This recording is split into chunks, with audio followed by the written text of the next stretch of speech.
여러분, 안녕하십니까? 삶의 지혜입니다. 우리가 인생을 살면서 가장 두려워하는 단어 중 하나가 무엇일까요? 아마 많은 분들이 파산이나 실직 혹은 가난이라는 단어를 떠올리실 겁니다. 젊은 시절, 우리는 가난하지 않기 위해, 남들에게 아쉬운 소리 하지 않기 위해, 그리고 내 가족을 건사하기 위해 정말 앞만 보고 달려왔습니다.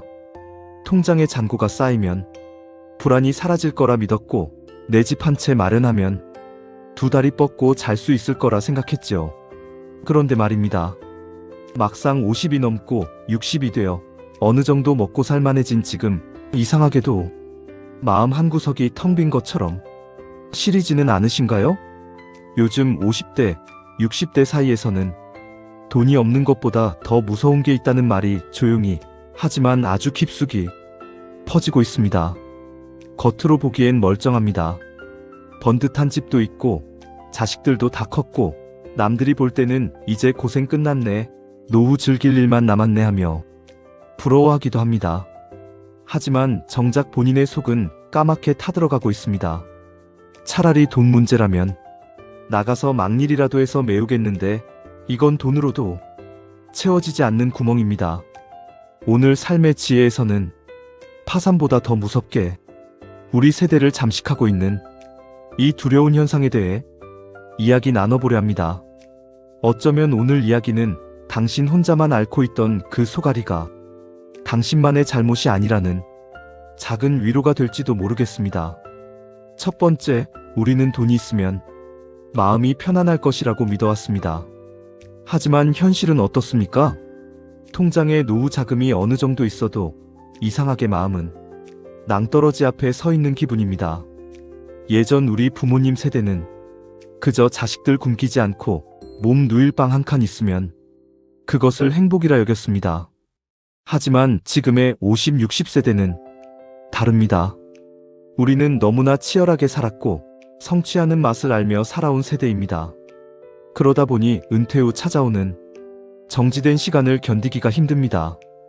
아침에 눈을 떴는데 오늘 내 통장에서 돈이 나갈 일만 있고 들어올 일은 없다는 사실이 문득 공포로 다가옵니다. 액수의 문제가 아닙니다.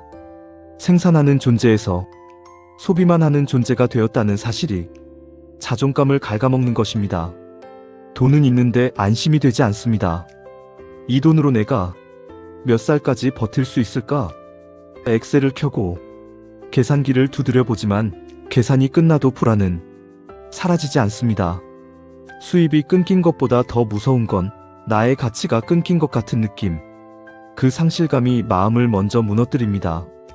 마음이 무너지면 돈이 아무리 많아도 그 돈은 휴지 조각처럼 느껴질 뿐 우리를 지탱해주지 못합니다. 이 불안은 결코 통장 잔고로 해결할 수 있는 문제가 아니었던 겁니다. 두 번째로 우리를 옥죄는 것은 바로 쓸모에 대한 공포입니다.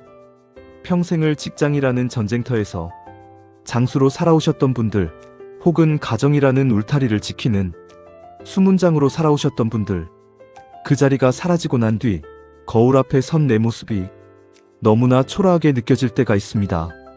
명함이 사라진다는 건 단순히 직책이 없어지는 게 아닙니다. 내가 누구인지 설명할 단어가 사라지는 것입니다. 어제까지는 김 부장, 이 이사였는데 오늘부터는 그냥 동네 아저씨, 뒷방 늙은이가 된 것 같은 기분.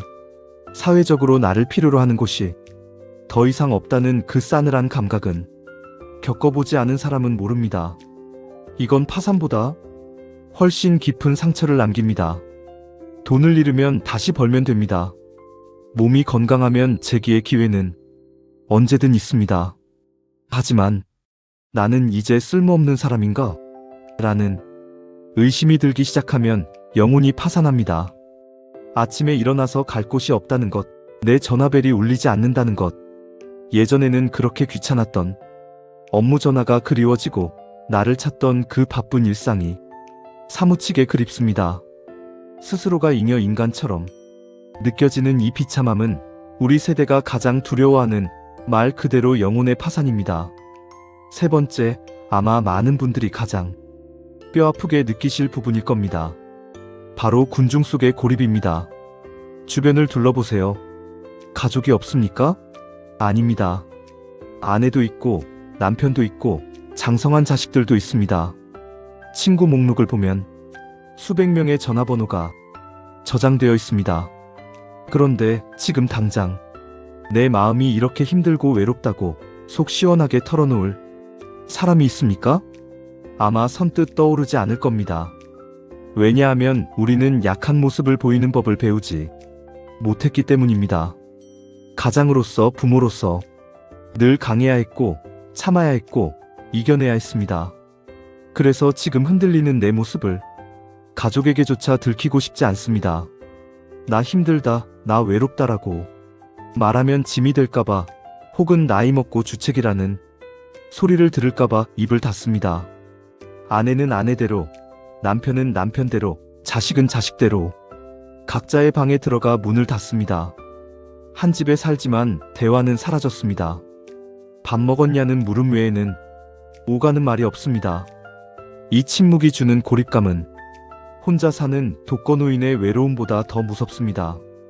바로 옆에 사람이 있는데도 닿을 수 없다는 절망감. 이것은 조용히 우울증으로 번지고 사람을 무기력의 늪으로 끌고 들어갑니다.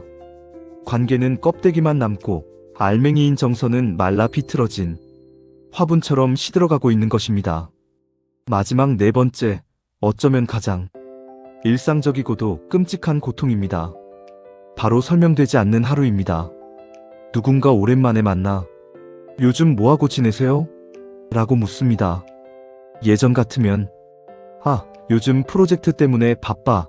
우리 애 대학 보내느라 정신없어라고 할 말이 넘쳐났습니다. 그런데 지금은 뭐라고 답하십니까? 그냥 등산이나 다니지. 집에 있어. 할 일은 있습니다. 밥도 먹고 산책도 하고 TV도 봅니다. 하지만 그 행위들의 의미가 부여되지 않습니다.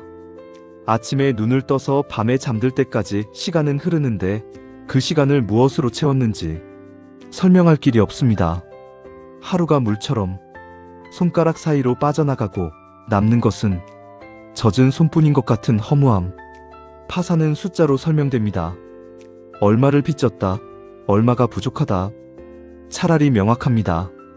하지만 이 공허함은 말로 설명되지 않습니다. 그냥 사는 게 재미가 없어라는 말로는 다 담을 수 없는 존재 자체가 희미해지는 느낌입니다. 이 설명되지 않는 하루가 하루 이틀 쌓이다 보면 사람은 점점 생기를 잃습니다. 눈빛이 탁해지고 어깨가 굽습니다. 아무 이유 없이 그저 숨만 쉬며 하루를 견디는 상태. 이것이 바로 파산보다 무서운 우리 영혼이 서서히 잠식당하는 과정입니다. 사랑하는 시청자 여러분, 오늘 드린 말씀이 너무 아프게 다가오셨을지도 모르겠습니다. 하지만 우리가 이 두려움을 마주보는 이유는 절망하기 위해서가 아니라 이 안개 속을 뚫고 나갈 길을 찾기 위해서입니다.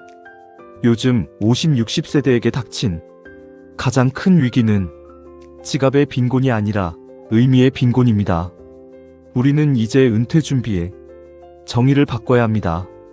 노후 준비는 단순히 연금을 붓고 부동산을 늘리는 것만이 아닙니다. 돈이 사라져도, 직함이 사라져도 나를 지탱해줄 내면의 기둥을 세우는 일이어야 합니다. 거창한 것이 아닙니다. 돈이 되지 않더라도 내가 웃을 수 있는 취미 하나를 만드는 것, 체면 따위 내려놓고 나 오늘 좀 적적해.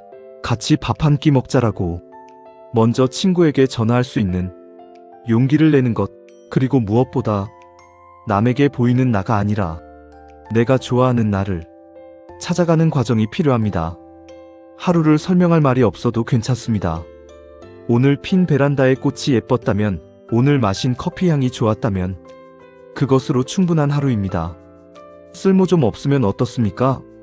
여러분은 지난 수십 년간 누군가의 걸음이 되고 기둥이 되어주며 이미 충분히 쓸모있는 삶을 살아오셨습니다.